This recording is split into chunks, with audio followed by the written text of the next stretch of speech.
great man once spoke around here. It is, in fact, a great day for hockey. Good morning to you. Good Wednesday morning. I'm Dejan Kovacevic of DK Pittsburgh Sports. This is Daily Shot of Penguins, and it comes your way bright and early every weekday if you're into football and or baseball. Step aside. Today, hockey season opens at PPG Paints Arena. Penguins versus Rangers. It's a 7:42 p.m. face-off. National TV, New York Spotlight, the whole deal. And all I care out of this scenario, for as romantic as I can be about really any season opening, but especially the one for the sport that's always been closest to my heart, is I want to see some togetherness. I want to see some chemistry. I want to see some camaraderie. And look, I'm sorry in advance if that seems a little bit too hokey and intangible for you on a game day. I could get into all the power plays and X's and O's and who's going to be first on the forecheck and how Chris Letang and Matt Grzelcyk are going to function as a pairing and what all Rutger McGroarty needs to do to stick in the NHL. And I'm not going to lie to you. I'm not there yet because I don't see a cause to be there until you see this team consistently, methodically, reflexively, and passionately defend. And no, that doesn't just mean in the Pittsburgh zone. That doesn't just mean getting the puck out. It means pursuing the puck at all points on the rink. It means tracking back against the other team's forwards. It means preventing odd man breaks. My God, especially against this opponent. This episode is brought to you by Bet Online, your number one source for all your summer sports needs this season, from Major League Baseball, golf, NHL, NBA playoffs. Get the latest odds and lines, including all team matchups, player props, odds on just about everything that's out there. Head to the website today or use your mobile device to get in on the action. Bet Online, where the game starts.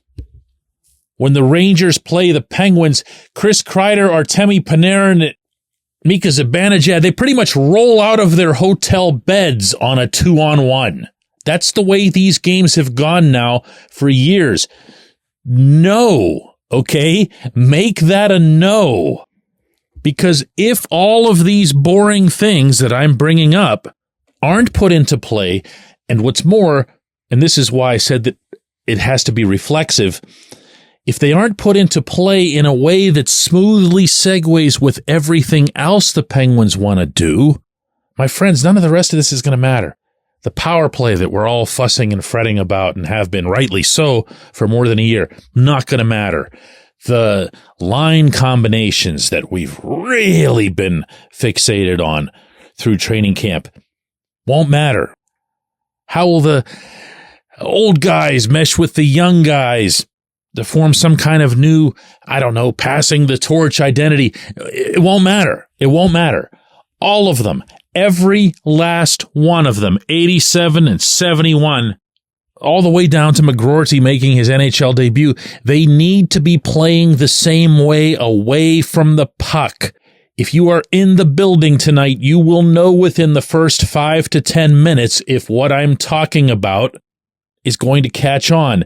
And you'll also know how well or poorly the Penguins are going to fare, not just in this game, but also the one I'll be covering tomorrow night in Detroit, because the Red Wings do the same thing to them. They bring all the same speed, all the same odd man breaks. And you know what's funny? To an extent, the Wings are actually even better in some ways in pulling you out of the kind of game that you hope to create against them. It's not just Dylan Larkin up there anymore. So great, here it is.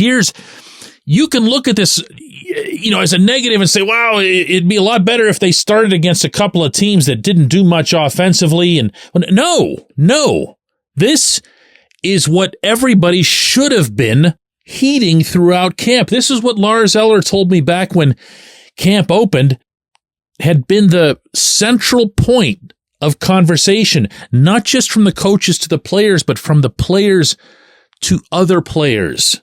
Among themselves, they said, we have to become a team that's, cliched as it sounds, hard to play against. Can't just say it, gotta do it.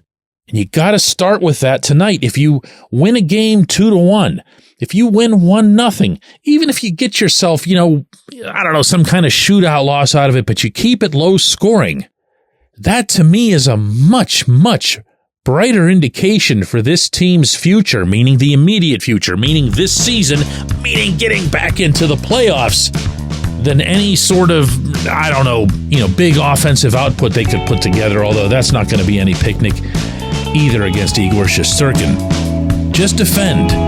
Just defend. When we come back, J1Q.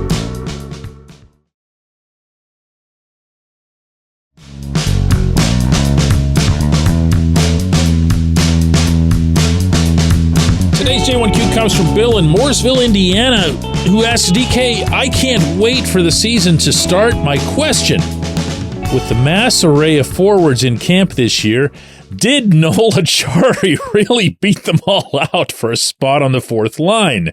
Or could he just be a placeholder until Brian Rust comes back? To start, Bill, Rust did eventually join his team as a full participant in practice yesterday in Cranberry. My experience with Rust is when he's that close, he's in. But I don't think that'll affect Acciari. I can't say this often enough, and I know it's usually unpopular when I do, based on some of the feedback I've gotten to this over the years, but fourth lines are storage houses for penalty killers. That's how coaches draw these things up, sometimes even on the morning of a game. I'm not guessing at this. Mike Sullivan's told me this. They come up with who they need on PK before they populate the third and fourth lines. There's X number of guys you have to have. Now, Rust just happens to be one of those, but Acciari happens to be another. And this is why, and I do throw these caution flags out on occasion when we'll get excited about a Jesse Puljujarvi, we'll get excited about Valtteri Puustinen. Got to kill penalties, man. If you're in a bottom six and you're not killing penalties, your chances of suiting up on a given night are probably cut in half, if not to a greater rate. I'm also going to stress this, even though this isn't new either. Sullivan loves Acciari, and it's not some sort of, defect or whatever. He loves his shot blockers. He speaks about them in a different intonation than he does other hockey players. His respect for any player, not just regular shot blockers, for someone who goes down and takes one for the team, is actually, if you're in the question-asking business, and I am, something to behold. You could just watch him go for 3 straight minutes, gushing about the player who did that. Well, Acciari will do that.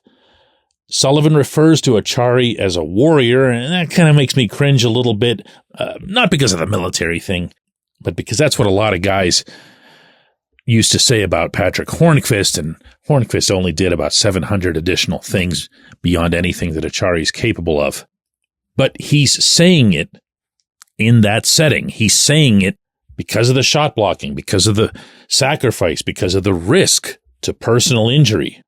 So Acciari made the team because Acciari made the team, and I did tell you all summer long Acciari would make the team, and this was the reason why. Now, in fairness, he also popped a couple of goals, played generally well, showed some bursts of speed every once in a while that you don't always recognize that he has. So he didn't exactly back himself into a spot that he'd already earned. He went ahead and earned it anyway, which is very much befitting his personality. He is a guy you'd like to have on your side.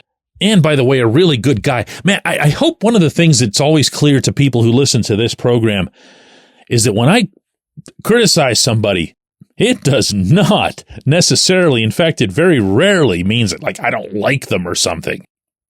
I just saw, and maybe this is, tilted or skewed on my part, I saw Acciari and Matt Nieto and these other guys and all these older guys who were populating the bottom six last year, Jeff Carter and whatever, as just being the biggest problem the team had. And Acciari was part of that. But, he's back and he's going to do his thing. And no, he did not keep anybody else from cracking the roster. He was already on it. I appreciate the question. I appreciate everybody who listens to Daily Shot of Penguins. And a special message here. If you stuck it through with this show for several months in which there was no hockey, I really, really appreciate you. I'm not surprised by you because I know how hockey fans are. I also know that you spent about 9 hours yesterday watching hockey, like solid, non-stop. Let's do this thing. It's real now.